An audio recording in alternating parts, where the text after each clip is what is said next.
ரகசிய உண்மைகள் நேயர்களுக்கு சதீஷ் ராவின் வணக்கங்கள். இந்த பதிவு உங்களுடைய வாழ்க்கையை மாற்றக்கூடிய நிகழ்வுகளை பற்றின பதிவாக இருக்க போகுது.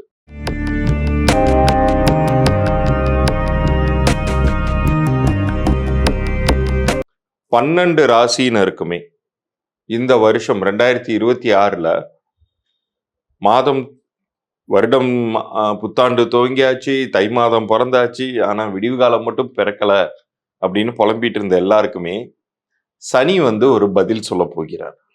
அது என்ன பதில்? உங்களுக்கு அது பாசிட்டிவான பதிலா இருக்க போதா, நெகட்டிவான பதிலா இருக்க போதா? நெகட்டிவான பதிலே தான் வாழ்நாள் முழுக்க கேட்டுக்கிட்டே இருக்கோமே சார், பாசிட்டிவா ஏதாச்சும் சொல்லுவாரா அப்படின்னா அதற்கான விடை இந்த பதிவுல உங்களுக்கு காத்துக்கிட்டு இருக்கு. ஏன்னா சனி எல்லாருக்குமே நல்லது பண்ணிடுவார்னு சொன்னா அது பொய், அது மிகை. எது உண்மையோ அதை பத்தி மட்டும்தான் ஜோதிடம் பேசணும். சனி கைவிடும் பொழுது யார் உங்களை காப்பாற்றுவார் அப்படிங்கிற சில விஷயங்களும் இருக்கு.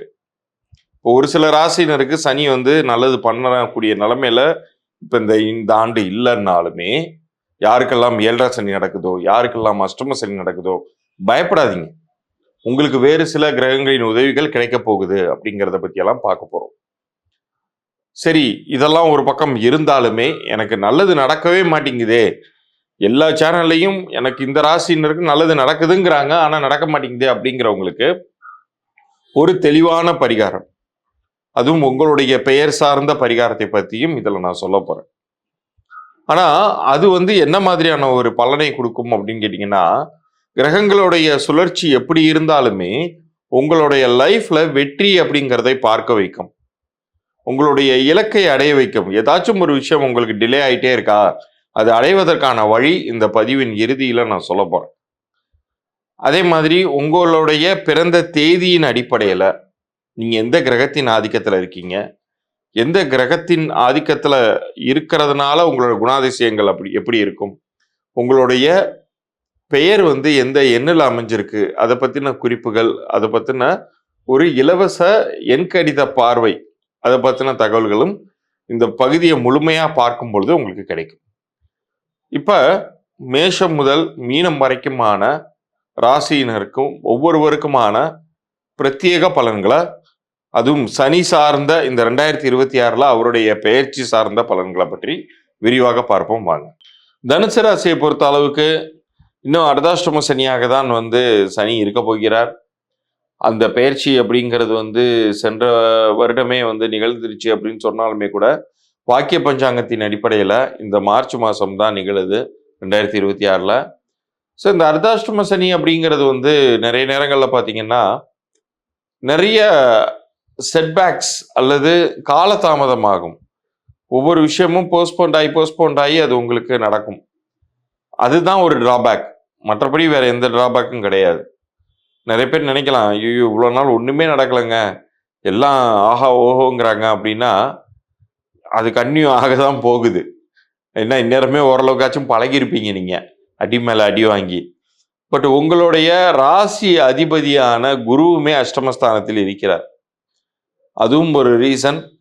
ஆனால் அவர் உங்களுடைய வீட்டின் அதிபதியாக இருக்கிறதுனால, அவர் அஷ்டமஸ்தானத்தில் உட்கார்ந்துருக்கிறதுனால நன்மை செய்ய முடியாத இடத்தில் இருப்பார் ஒழிய கண்டிப்பாக அவரால் தீமை நடக்காது, குருவினால் தீமை நடக்காது. சனியை பொறுத்த அளவுக்கு நீங்கள் எந்த இடத்துல நீங்கள் ஜாக்கிரதையாக இருக்கணும்னா, அதிகப்படியாக பணம் உங்களுக்கு வெளியிலேருந்து எதுவும் நீங்கள் கடனாக பெறுகிறீர்கள் என்றால் ரொம்ப ஜாக்கிரதையாக இருக்கணும். உங்களை ட்ராப் பண்ணுறாருன்னு அர்த்தம், உங்களை மாட்ட வைக்கிறாருன்னு அர்த்தம். ஸோ அதில் நீங்கள் அதிகப்படியான பணம் வாங்கிட்டா அது மானவமானம் சார்ந்த சில பிரச்சனைகளை சந்திக்க வேண்டிய சூழ்நிலைகளுக்கு உருவாயிடுவீங்க. அதனால அதில் ஜாக்கிரதையாக இருங்க. அதே மாதிரி இருக்கக்கூடிய வேலை செய்து கொண்டிருக்கக்கூடிய இடத்தை பொறுத்த வரைக்கும் அமைதியாக அப்படியே போயிட்டே இருக்கணும். எந்த பாலிடிக்ஸ்லேயும் என்ட்ரு ஆகக்கூடாது. அடுத்தவங்க மேனேஜ்மெண்ட்டை பற்றி குறை சொல்லி உங்கள்கிட்ட பேசினா கூட நீங்கள் மட்டும் கொட்டிட்டு அப்படியே தலையை மட்டும் அசைச்சிங்கனாலே பிரச்சனை வரும். இன்னும் வாய் திறந்து பேசிட்டீங்கன்னா இன்னும் பயங்கரமான பிரச்சனை வரும். ஒரே விஷயம் அப்படி யாராச்சும் பேசினா கூட அந்த இடத்த விட்டு நவுந்து போயிடுங்க. இப்போ இன்னொரு வேலை இருக்குது அப்படின்னு சொல்லிட்டு நவுந்து போயிடுங்க. ஏன்னா இந்த காலகட்டத்தில் உத்தியோகத்திற்கு ஏதேனும் ஒரு வகையில் இடையூறோ அல்லது வியாபாரம் செய்பவர்களுக்கு அதிகப்படியான உங்களுடைய ஃபண்ட்ஸ் வெளியில் லாக் ஆகிறதோ இருக்கிறதுக்கு வாய்ப்பு இருக்குது அர்த்தாஷ்டம சனினால். ஆனால் நீங்கள் தகுந்த இறை வழிபாடு பண்ணும்போது ஜெயிக்கிறதுக்கு வாய்ப்பு இருக்குது. சித்தர்களுடைய குருமகான்கள் ஆலயங்களுக்கு பௌர்ணமி அமாவாசை தினங்கள்ல சென்று வழிபட்டுக்கிட்டே வாங்க. உங்களுக்கான பிரச்சனைகள் நிறைய குயிக்கா சால்வ் ஆகிறத நீங்க கண்கூடா பார்ப்பீங்க. 60% இந்த 2026 உங்களுக்கு மார்க்காக தரலாம். இவ்வளவு நேரம் நீங்கள் பார்த்து கொண்டிருந்தது இந்த 2026 சனி என்ன செய்வாரு, மற்ற யாரெல்லாம் உங்களை கை தூக்கி காப்பாற்றி விட போறாங்கிறத பத்தி எல்லாம் பார்த்தீங்க. ஆனா நான் ஏற்கனவே சொன்னது மாதிரி உங்களுடைய பிறந்த தேதியின் அடிப்படையிலையும் உங்களுடைய பெயரின் அடிப்படையிலையும் உங்களுக்கான இலவச பொது பலன்கள் நான் கொடுக்கறதா இருக்கேன். ஏன்னா கிரகங்கள் அப்படிங்கிறது நம்ம கையில இல்லைங்க. அது இறைவன் உங்களுக்கு வகுத்த விதி. அந்த விதி சார்ந்து தான் உங்களுக்கு பலன்கள் நடக்க போகுது. அதை நம்ம புரிந்து கொள்வதற்காக தான் இந்த கிரக பயிற்சிகள் எல்லாமே பார்க்குறோம். ஆனா அந்த விதியை மதியால் வெல்லக்கூடிய ஒரு விஷயத்தை அல்லது அந்த விதியோடு அனுசரித்து நம்ம ஸ்மூத்தாக வெளியேறிடக்கூடிய ஒரு அம்சத்தை எண்கணிதம் கொடுக்குது. இப்போ உங்களுடைய விதிப்படி நீங்க காலில் கொப்பளம் வர நீங்க பாலைவனத்தில் நடக்கணும்னு ஒரு விதி இருக்குன்னு வைங்க. எண்கணிதம் உங்களுக்கு ஒரு சொகுசான வாகனத்தை தரும்.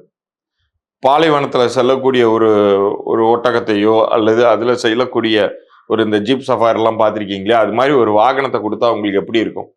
ரொம்ப எளிதாக கடந்துருவீங்க. பாலைவனத்தை கடக்கணுங்கிறது விதி, ஆனால் எளிதாக கடக்கிறீங்க இல்லையா? அது மாதிரியான ஒரு சூழ்நிலையை உங்களுக்கு எண்கணிதம் பரிசாக வழங்கும். அதனால தான் அது ஒரு பரிகாரமாகவே பார்த்தாங்க நம்ம முன்னோர்கள்.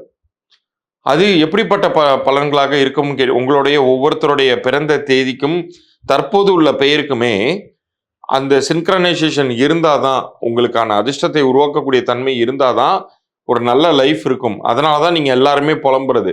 யூடியூப்ல வேற மாதிரி ஒன்று சொல்றாங்க, ஆனால் எனக்கு லைஃப்ல நடக்கிறது எல்லாமே நெகட்டிவா நடக்குது அப்படின்னு சொல்லிட்டு. இப்போ இறைவனுடைய அனுகிரகம் உங்களுக்கு கிடைத்ததுனால தான் இந்த பதிவை நீங்கள் பார்க்குறீங்கன்னு சொல்லலாம். உங்களுடைய பெயர் பற்றி நீங்கள் புரிந்து கொள்ள வேண்டிய, உங்களுடைய பெயர் உணர்த்தக்கூடிய ஏதோ ஒரு விஷயத்த இந்த பிரபஞ்சம் உங்களுக்கு உணர்த்துது. அது என்னங்கிறத தெரிஞ்சுக்கிறதுக்காக தான், உங்கள் லைஃப் வெற்றியை நோக்கி செல்வதற்காக தான் இப்போ அந்த வாய்ப்பை இறைவன் உங்களுக்கு வழங்கியிருக்கார். ஸோ யாருக்கெல்லாம் உங்கள் குலதெய்வத்தினுடைய அருளும் இஷ்ட தெய்வத்தினுடைய அருளும் இருக்கோ அவர்களுக்கு தான் பெயர் திருத்தமே கிடைக்கும், விதி மாற்றமே நிகழும். இன்னைக்கு இருக்கக்கூடிய எத்தனையோ விஐபிங்க பார்த்தீங்க, அவங்க லைஃப்ல பெயர் திருத்தம் நடந்து அவங்களுடைய இயற்பெயர் வேற ஒன்றா இருந்துச்சு. ஆனால் அவங்களுக்கு நம்ம தெரிஞ்சுக்கிட்ட பெயர் வேற ஒன்றா இருக்கு.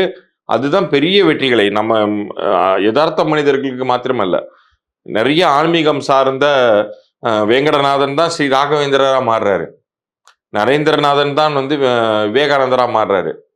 ஆனா அதுக்கு முன்னாடி இருந்த பெயர் இருந்தப்பவும் அதே திறமை, அதே ஒரு புனித தன்மையெல்லாம் இருந்துச்சு. ஆனா இந்த பெயர் வேற மாதிரியான ஒரு உலகத்தை அவங்களுக்கு கொடுக்குது இல்லையா, வெற்றியை கொடுக்குது இல்லையா? அது மாதிரி தான் உங்களுக்குமே அதற்கான நேரம் வந்திருக்கு. அதை பற்றி புரிந்து கொள்வதற்கு நீங்கள் என்ன செய்யணும்னா, நம்ம சேனலை சப்ஸ்கிரைப் பண்ணி ஸ்க்ரீன்ஷாட்டோட உங்களுடைய பிறந்த தேதி, உங்களுடைய பெயர், இந்த 2 தகவலையும் எனக்கு அனுப்பிச்சி விடுங்க.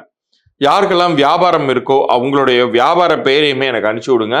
அது உங்களுக்கு பொருந்திருக்கா பொருந்தலையா, உங்கள் பிறந்த தேதியின் அம்சம் என்ன, இதை பற்றின தகவல்கள் வரைக்கும் மாத்திரம் நான் பதிவு பண்ணி அனுப்புவேன்.